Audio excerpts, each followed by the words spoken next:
The message arrived on a Tuesday morning. It came not through normal channels, but directly to every screen on Earth at the same moment. Ambassador Gregory Porter was in the middle of his breakfast when his television flickered and changed. The same happened to his phone on the table and his laptop across the room. A face appeared on all screens. It wasn't human. The being had purple skin with small ridges where eyebrows would be on a human. Its eyes were large and completely black. "People of Earth," the alien said in perfect English, "I am High Minister Zorix of the Arcturian Empire, speaking on behalf of the Galactic Council. After years of observing your civilization, we have reached a decision regarding Earth's status in the galactic community." Gregory's coffee cup froze halfway to his mouth. 3 years ago, humanity had discovered they weren't alone in the universe. First contact had been peaceful but limited. The aliens, who called themselves the Galactic Council, had sent observers but shared little information about themselves. They'd promised a formal decision on Earth's status would come eventually. Today was apparently that day. Gregory's phone rang. As the United States ambassador to the newly formed Extraterrestrial Relations Department, he wasn't surprised to see the president's number on his screen. "I see it," Gregory said immediately after answering. "I'm heading to the office now." Across town, UN Secretary Lisa Wagner was already in her office when the message began. She had assembled her team within minutes, and they watched together as High Minister Zorix continued speaking. "The Galactic Council has classified Earth as a Class 3 developing species," the alien announced. His voice was flat, almost bored. "This classification is final and has been reached through careful examination of your technological development, social structures, and behavioral patterns." One of Lisa's advisors leaned forward. "What does Class 3 mean?" No one had time to answer before Zorix continued. "Class 3 designation means your species is deemed inferior by Council standards and unworthy of full membership. You are too primitive, too warlike, and too unpredictable to join our community as equals." The room fell silent. Lisa felt her stomach tighten with anger and disappointment. As per Council protocol, Earth will be permitted limited trade routes with approved Council members. You will be denied access to advanced technology, restricted from expanding beyond your solar system, and subject to continued observation. Zorix's black eyes showed no emotion. "This is considered generous treatment for a species at your development level." By the time Gregory arrived at the emergency meeting in Washington, D.C., the message had ended. The President, Joint Chiefs, and various officials sat around a large table, faces grim. "They've essentially put us in a playpen," the Secretary of Defense said, "treating us like children." Gregory took his seat as the President asked, "What options do we have?" "Limited," Gregory admitted. "We know almost nothing about their technology or military capabilities. The few interactions we've had suggest they're centuries ahead of us. So we just accept being called inferior?" asked a general, her voice tight with anger. Before anyone could respond, an aide rushed in. "Sir, we've just received word that a Council ship has entered Earth's atmosphere. They're requesting permission to land here in D.C. They say they're sending a representative to establish permanent diplomatic relations." Within an hour, a sleek silver ship no larger than a private jet had landed at Andrews Air Force Base. The craft made almost no sound and left no exhaust. A small delegation including Gregory and Lisa waited on the tarmac. A door opened smoothly in the side of the ship, a ramp extended, and down walked a single alien. Unlike Zorix, this one was thin and tall with light blue skin. He wore what appeared to be a simple uniform with no visible weapons. "I am Krelll," the alien said with a slight bow. "I have been assigned as the Council's representative to Earth." Lisa stepped forward. "We expected a larger delegation given the importance of today's announcement." Krelll blinked slowly. "Earth is now classified as inferior. Such assignment does not warrant a senior representative." He looked around, seeming almost embarrassed. "I am considered expendable by my superiors." Gregory and Lisa exchanged glances. It was clear now just how little the Galactic Council thought of humanity. They hadn't just been classified as inferior. They had been dismissed entirely. Frank Holloway watched the news about the Galactic Council's decision from his small workshop behind his house. At 62, the retired Navy engineer had spent the last 3 years of his life obsessed with a secret he had kept for decades. Now, as he listened to Earth being declared inferior, he knew it was time to reveal what he had been hiding. He picked up his phone and dialed a number few people had access to. "This is Holloway," he said when someone answered. "Tell General Barnes I have something he needs to see. It's about the Council." 3 days later, Frank stood in a secure underground facility, facing 5 serious-looking people seated at a table. General Barnes, head of the newly formed Human Defense Initiative, sat in the center. "Mr. Holloway, you claim to have technology that could help us," the general said. "We're listening." Frank opened his worn leather briefcase and pulled out what looked like a piece of twisted metal with strange markings. "In 1989, I was part of a Navy team sent to recover what we were told was a crashed experimental aircraft," Frank explained. "It wasn't ours, and it wasn't Russian either." The room grew completely silent. "You're saying it was alien?" a woman asked. "Yes, Dr. Kelly. 36 years before official first contact." Frank placed more pieces on the table. "The government took most of it, but I kept these pieces. I've been studying them ever since, and I've figured some things out." General Barnes leaned forward. "Why come forward now?" "Because now we need it," Frank said simply. "The Council thinks we're primitives. They're wrong, and these parts prove it."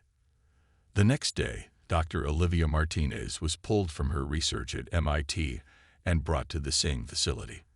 At 35, she had already earned a reputation for theoretical physics work that many of her colleagues considered too radical to be taken seriously. "Dr. Martinez," General Barnes said, "we'd like you to meet Frank Holloway." Frank nodded at the young physicist. "I've read your papers on spatial manipulation. Your theories about folding space might explain how this works." He pointed to a device now sitting on a lab table. Olivia approached it cautiously. "What is it?" "Part of a propulsion system from an alien craft that crashed on Earth in 1989, Frank said. "I've reverse-engineered some of it, but I need help with the theoretical side." Olivia's eyes widened. She walked around the device, studying it from every angle. "This shouldn't exist," she whispered. "Not according to any physics we currently understand. Yet here it is," Frank said. "If this works the way I think it might." Olivia trailed off, her mind racing with possibilities. "Then we might not be as inferior as the Council believes," General Barnes finished for her. Meanwhile, across town, Krelll settled into his new role as the Council's representative to Earth. His quarters were simple but comfortable inside the newly established Galactic Embassy. Unlike the grand embassies his people maintained on more important worlds, the Earth Embassy was small and understaffed. Ambassador Gregory Porter visited Krelll daily, asking questions about the Council, trying to understand how Earth might improve its standing. Today, he brought a new question. What would it take for Earth to be reclassified? Gregory asked. Krelll made a sound that might have been a laugh. Reclassification? Impossible. It would require technological advancement beyond what your species could achieve for centuries. Perhaps mastery of faster-than-light travel, or energy shields, or gravity manipulation. Gregory nodded thoughtfully. "I see. Please understand," Krelll added, almost kindly, "your people are very young compared to most Council species. The Arcturians have had interstellar travel for over 50,000 years. The Melnarians developed energy shields before humans had agriculture." Gregory smiled politely. "We're fast learners." Back at the secret facility, now code-named Prometheus Base, Olivia stood in front of a whiteboard covered in equations. Frank sat nearby, nodding as she explained her theory.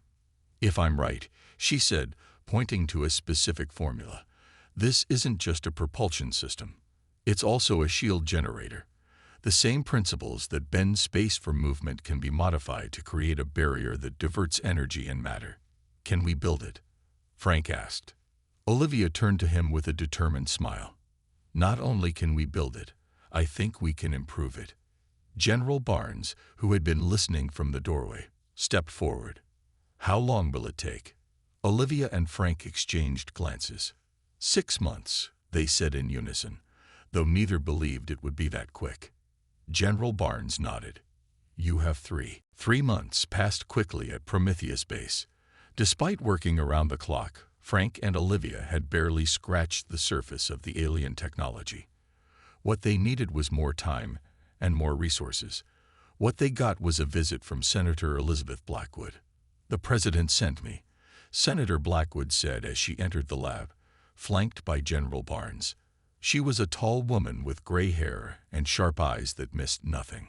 Show me what you've accomplished. Frank and Olivia exchanged nervous glances. They had made progress, but it was all theoretical. They had nothing practical to demonstrate. Senator, Olivia began, we've developed a working theory for how the alien propulsion system functions. It's based on principles that... I don't need the science, Doctor, Senator Blackwood interrupted. I need to know if this is worth continued funding. Can you build something useful for Earth's defense, or not? Frank stepped forward. We can, but not in 3 months, and not with our current budget. Senator Blackwood raised an eyebrow. How much time and money do you need? A year, Frank said firmly, and 5 times our current resources. The senator studied them both for a long moment. Then she surprised everyone by smiling. You have 18 months and 10 times your current budget, she said. The president has authorized the creation of a new facility under Lake Superior. Complete secrecy. You'll both be transferred there immediately. While Prometheus Base expanded its operations beneath Lake Superior, Krelll prepared his monthly report to the Galactic Council. As the sole representative on Earth, he was required to document any noteworthy developments. His report was brief. Humans continue to adjust to their Class 3 status. They express disappointment but show no signs of technological advancement beyond their current capabilities. Their space program remains primitive. Their energy production inefficient. Request minimal monitoring resources as this assignment presents no challenges or concerns. On Centauri Prime, the Council's massive headquarters, High Minister Zorix barely glanced at Krelll's report before approving the continued minimal monitoring of Earth. The Arcturian had far more important matters to consider, including growing tensions with the Orion Syndicate and disturbing reports of activity on the edge of known space.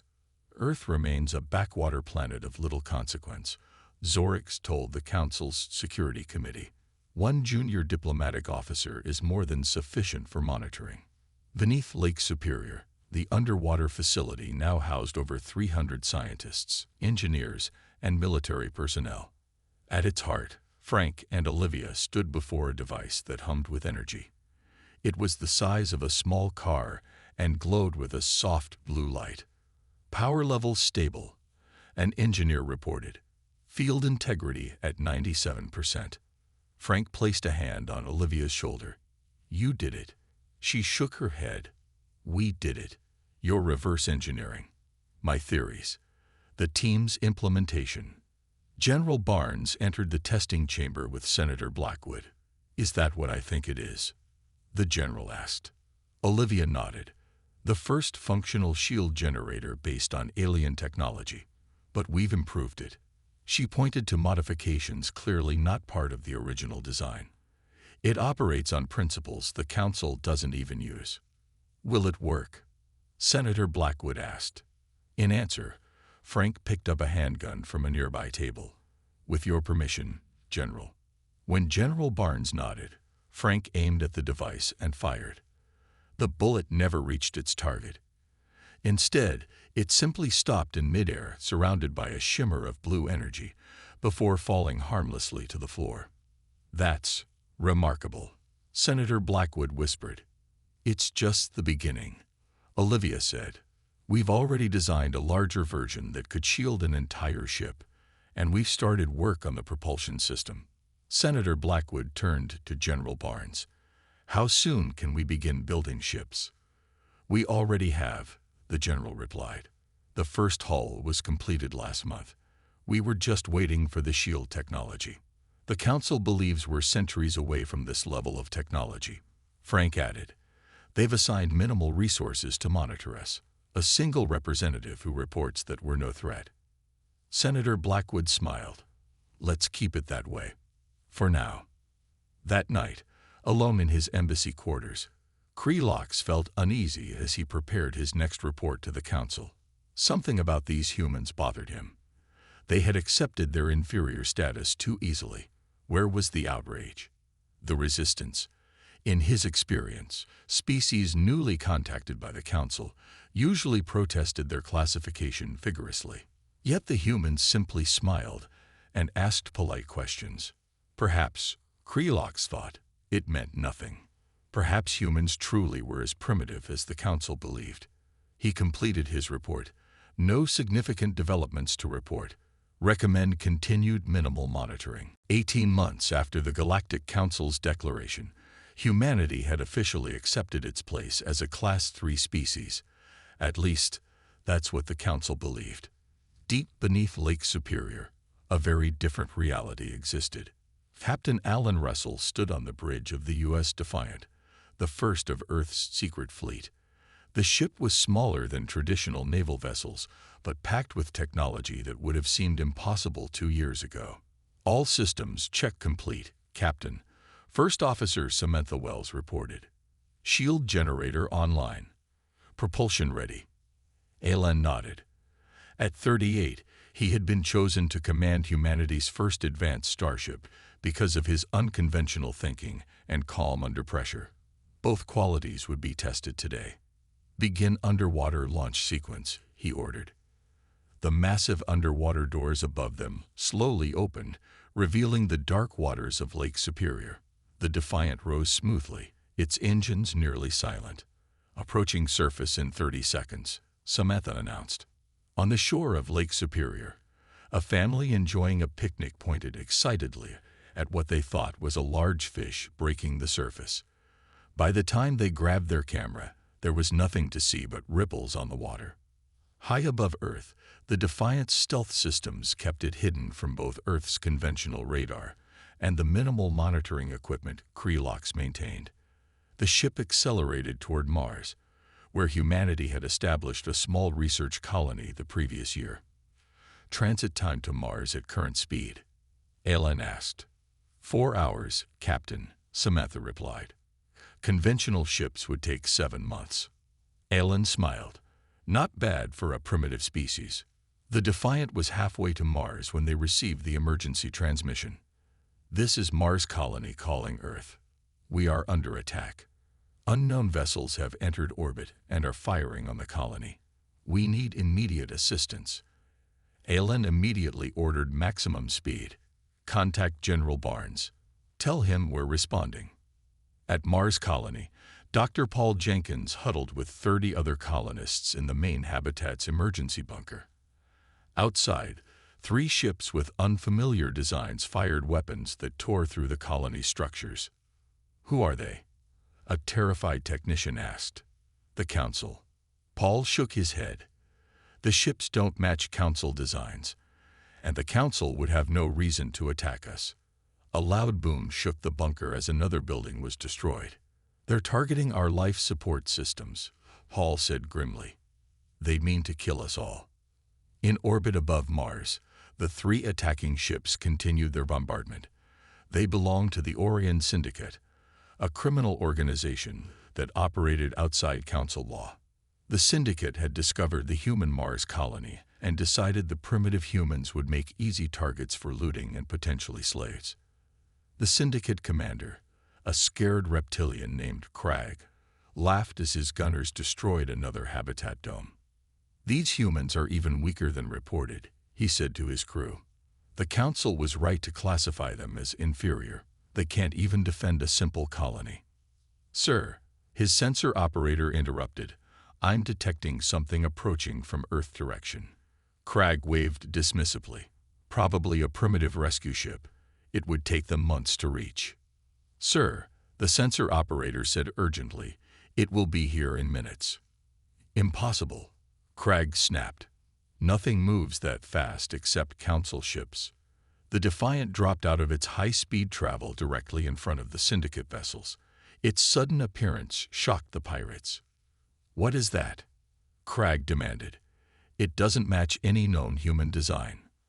Back on Centaurid Prime, an automated alert notified Galactic Council security of unusual activity in the Sol system. A board security officer reviewed the data, noting that Orion Syndicate ships were attacking the human Mars colony. "Should we send assistance?" a junior officer asked. "For a Class 3 planet, hardly worth the resources," the senior officer replied. "Send a message to our representative. Have Krelll inform the humans that pirates occasionally target developing worlds and suggest they improve their defenses over the next century or so." The officer was about to log the incident as resolved when new data appeared on his screen. "That's strange," he said, leaning closer. "There's another ship near Mars now. It doesn't match any known human design capabilities." On Mars, Captain Alan Russell opened a communication channel to the Syndicate ships. "Attention unidentified vessels.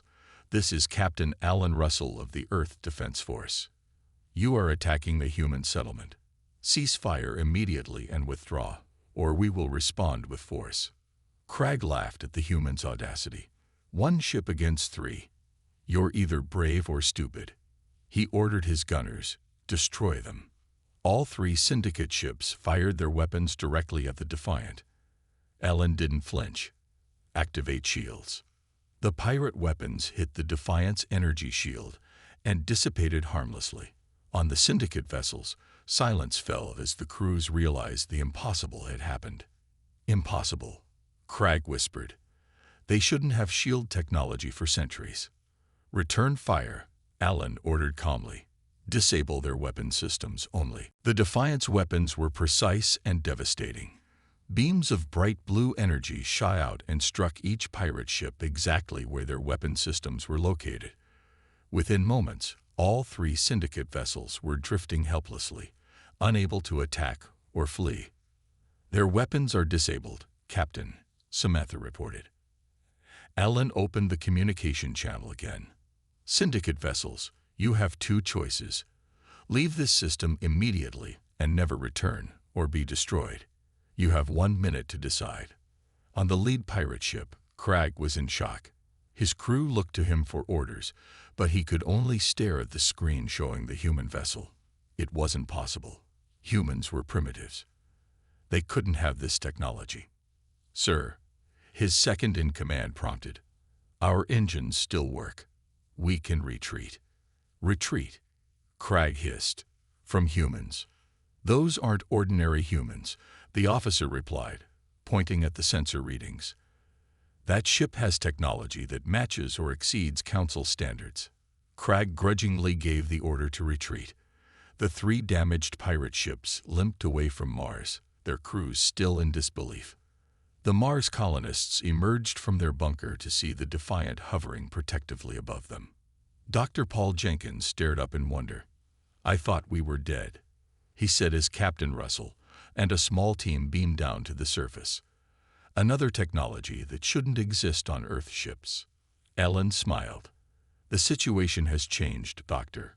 Earth isn't as helpless as the Council believes." News of the incident spread quickly. When Krelll received the Council's message about the pirate attack, he was surprised to learn it had already been resolved.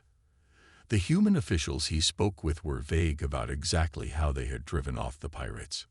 "Just good old human ingenuity," Ambassador Porter told him with a smile. Krelll filed his report, but included a note of caution. Humans claim to have repelled Syndicate raiders through conventional means, but details are suspiciously lacking. Request increased monitoring. His request was denied. The Council had more pressing concerns than a minor incident on a Class 3 planet. 2 weeks later, Ambassador Porter requested an emergency meeting with Krelll. When the alien arrived at the ambassador's office, he found Porter with Senator Blackwood and General Barnes. "We wish to send a delegation to address the Galactic Council directly," Porter announced. Krelll blinked in surprise. "That is unusual for a Class 3 species. Nevertheless, it is our right according to Council law," Senator Blackwood said firmly. "Any species, regardless of classification, may petition the Council for a hearing." "What would be the purpose of this hearing?" Krelll asked cautiously. "We wish to challenge our classification," General Barnes stated. Krelll couldn't hide his shock. "Challenge? But the Council's decisions on classification are final." "Not according to Section 47 of the Council Charter," Porter countered. "A species may challenge their status if they can demonstrate significant advancement." Krelll was startled that the humans had studied Council law so thoroughly. "Even if this is permitted, you would need to provide evidence of advancement far beyond your current level. The Council will not be impressed by minor technological improvements." "We understand," Senator Blackwood said with a smile that made Krelll nervous. "We're prepared to demonstrate our capabilities." Reluctantly, Krelll arranged for the human delegation to travel to Centauri Prime. He accompanied Porter, Dr. Martins, and Captain Russell on a Council transport ship. Throughout the journey, the humans said little about their plans, which only increased Krell's unease. When they arrived at the massive Council headquarters, the humans showed no sign of being impressed by the grand space station that served as the galactic seat of power. Thousands of alien species were represented here, many with technology thousands of years ahead of Earth's known capabilities. High Minister Zorix agreed to meet with the humans personally, mostly out of curiosity. The Arcturian had never heard of a Class 3 species challenging their status so quickly after classification. "Ambassador Porter," Zorix said as the humans were shown into his office, "I understand you wish to challenge Earth's classification. On what grounds?" "On the grounds that you've severely underestimated humanity," Porter replied calmly. Zorix made a sound that might have been a laugh. "Every species believes they are special, Ambassador. The Council's classification system is based on objective measurements of technological and social development. Your species simply hasn't achieved the necessary advancements." "We'd like the opportunity to prove otherwise," Captain Russell spoke up. Zorix studied the human captain with his black eyes. "And how would you propose to do that?" Russell smiled. "By completing a task that proves our capabilities." "What task?" Zorix asked, his curiosity now genuinely piqued. "You choose," Russell replied confidently. "Give us a challenge that a Class 3 species shouldn't be able to complete." High Minister Zorix considered the human captain's bold request. The Arcturian's thin lips curved into what might have been a smile. "Very well, Captain. If you wish to prove your species worthy of reclassification, navigate the Krelll asteroid field." A gasp escaped from Krelll. Even Dr. Martinez looked concerned, though Ambassador Porter and Captain Russell maintained neutral expressions. "What exactly is the Krelll asteroid field?" Porter asked calmly. "Death," Krelll whispered before catching himself. Zorix gestured to a large screen on his office wall. It flickered to life, showing a vast field of asteroids that seemed to move in unpredictable patterns. Strange energy discharges flashed between the rocks. "The Krelll field is a region of space approximately 1 light-year across," Zorix explained. "It contains thousands of asteroids in chaotic motion, combined with unpredictable radiation bursts and gravitational anomalies. No ship has successfully navigated it in over 200 years. And if we succeed?" Captain Russell asked. "If you succeed," Zorix said with obvious doubt, "the Council will consider reclassifying Earth. Though I should warn you, Captain, that over 3,000 ships from advanced civilizations have been lost attempting this challenge." Russell nodded. "When can we begin?" Zorix seemed taken aback by the human's immediate acceptance. "You understand this is not a simulation. Your ship and crew would be at genuine risk." "I understand perfectly," Russell replied. "Then you may begin whenever you wish," Zorix said, though I suggest you reconsider. There is no shame in acknowledging your limitations. After leaving Zorix's office, Krelll confronted the humans. You cannot seriously consider this challenge. The Krelll field has claimed ships from species with technology thousands of years more advanced than yours. Dr. Martinez spoke for the first time. What makes the field so dangerous, exactly? The gravitational anomalies defy all known laws of physics, Krelll explained. They shift unpredictably. No navigation system can account for them, and the radiation bursts can penetrate even our strongest shields. Martinez exchanged a meaningful look with Captain Russell. Interesting. 2 days later, the Defiant arrived at the edge of the Krelll asteroid field. News of the human challenge had spread throughout the Council. Hundreds of alien representatives gathered in the Council's great observatory to witness what most assumed would be a swift and predictable disaster. On the Defiant's bridge, Captain Russell sat calmly in his command chair. Dr. Martinez stood beside him, studying the readings of the field with intense interest. It's exactly as I thought, she said quietly. The gravitational patterns aren't actually random. They follow a complex but predictable formula. It's similar to the equations we developed for our shield technology. Can we navigate it? Russell asked. Martinez nodded. With the modifications I've made to our sensors, yes. The ship's computer can predict the shifts 3 to 5 seconds before they occur. It's a small window, but it should be enough. Russell turned to Samantha. Ready, First Officer Wells? She nodded firmly. Ready, Captain. Begin entry sequence, Russell ordered. In the Council Observatory, aliens of all species watched as the tiny human ship approached the deadly field.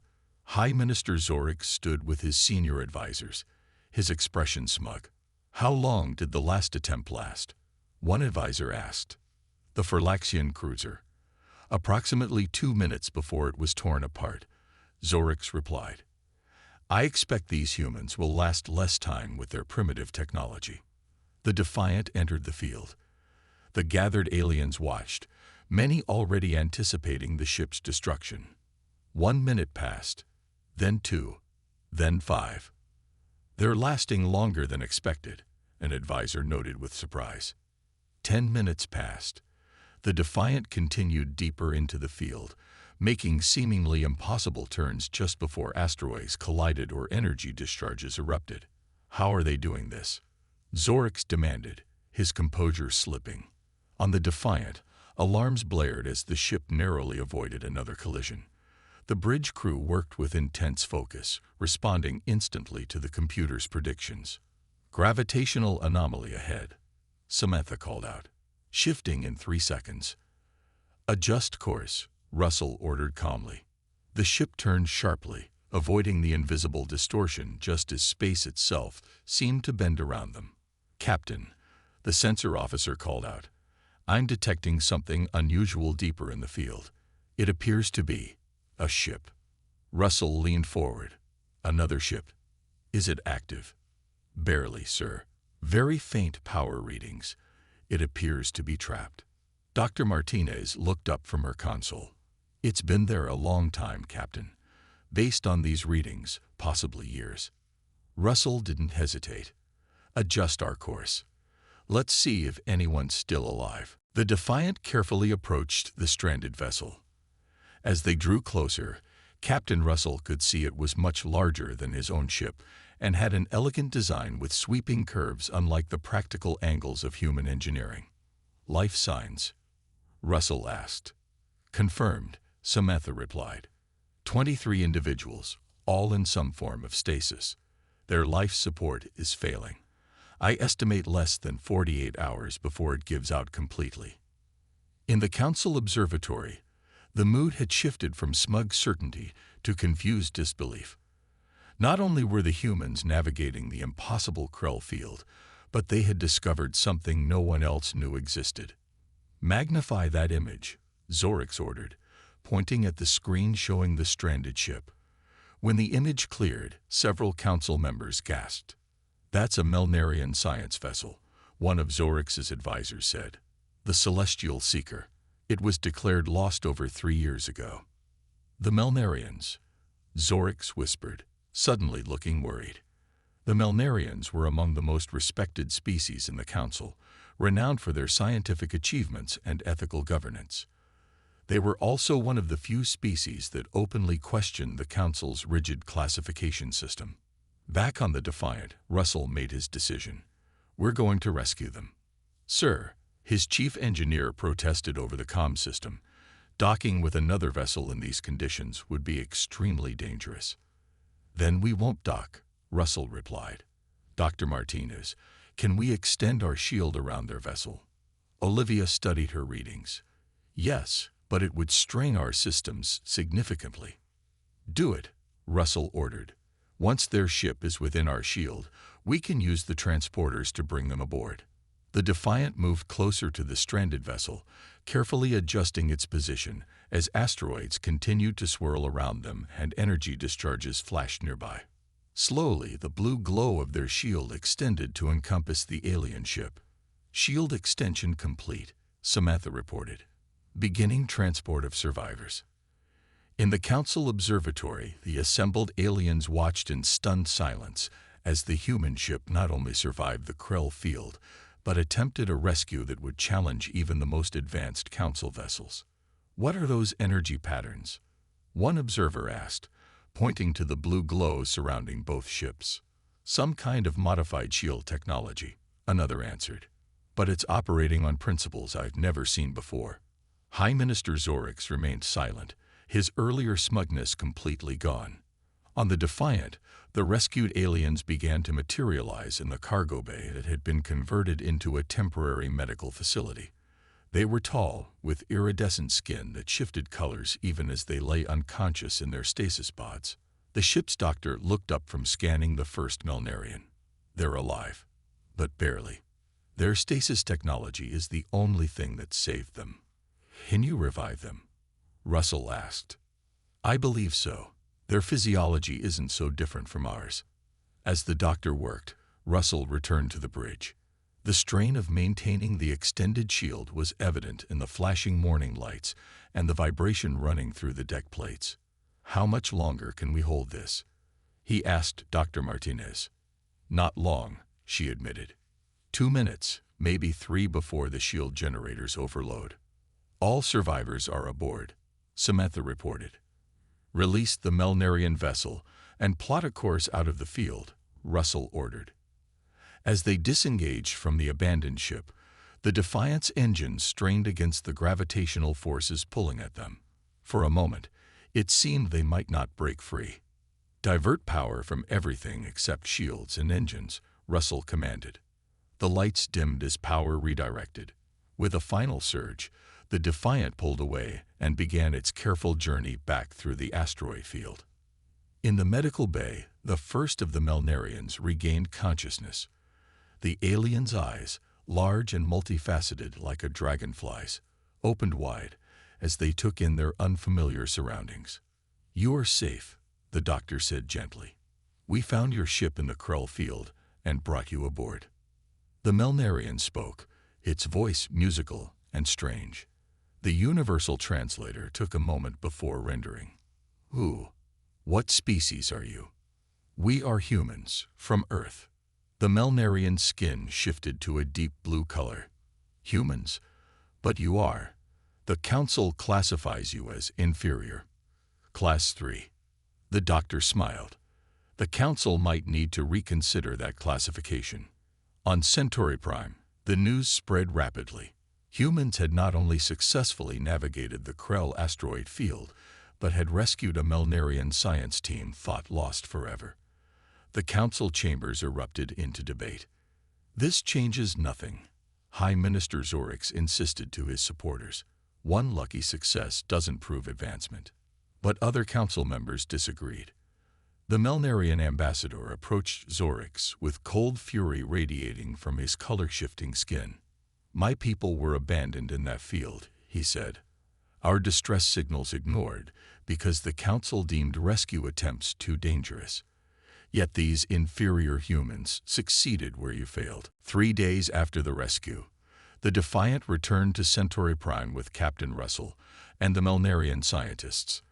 They arrived to find the Galactic Council deeply divided. Some species now openly supported Earth's petition for reclassification, while others, particularly the Arcturian Empire, still opposed any change.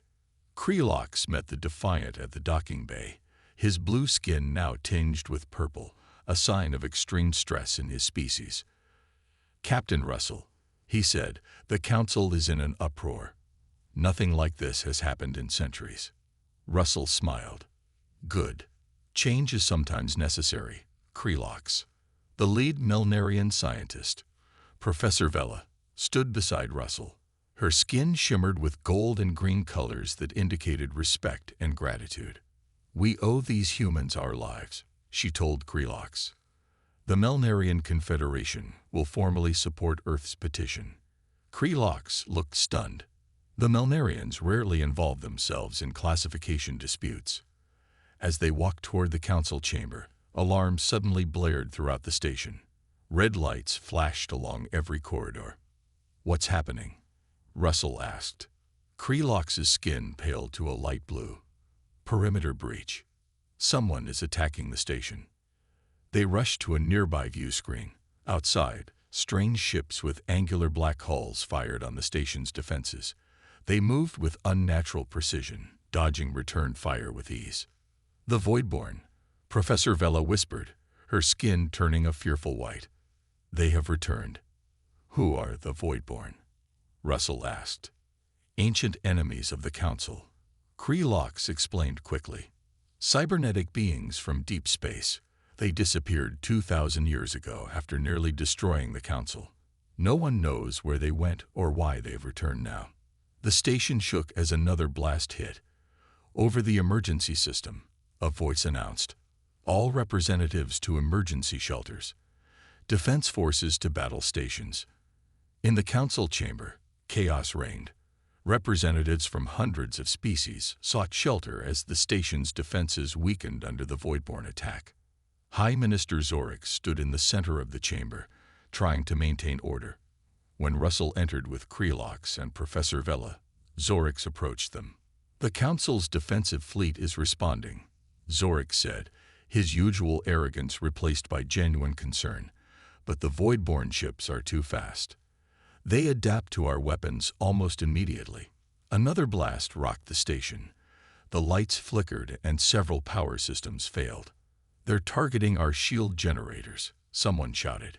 "If they succeed, the entire station is vulnerable." Russell activated his communication device. Russell to Defiant. "Status report." "Wells here, Captain. We're monitoring the attack. Council ships are struggling. The Voidborn adapt to each weapon used against them within minutes." Russell thought for a moment, then made his decision. "Prepare for combat. Alert the rest of the fleet." "The rest of the fleet," Zorix repeated, confused. Russell smiled. "You didn't think we only built one ship, did you?" Outside the station, 3 more human vessels appeared, dropping their stealth fields. They moved to defensive positions around the station, their advanced shield technology glowing blue against the darkness of space. "This is Captain Russell to all Earth vessels. The Voidborn ships adapt to repeated weapon patterns. Use random firing sequences as we planned for the Syndicate. Shields at maximum." In the council chamber, representatives gathered around view screens, watching in amazement as the human ships engaged the Voidborn. Unlike the council ships, which used predictable attack patterns, the humans fought chaotically. They changed weapons, speeds, and tactics constantly, making it impossible for the Voidborn to adapt. "They're succeeding where our ships failed," Zorix said in disbelief. "Humans are unpredictable," Professor Vela replied. "It seems that quality you considered a weakness is actually their greatest strength." The battle continued for hours.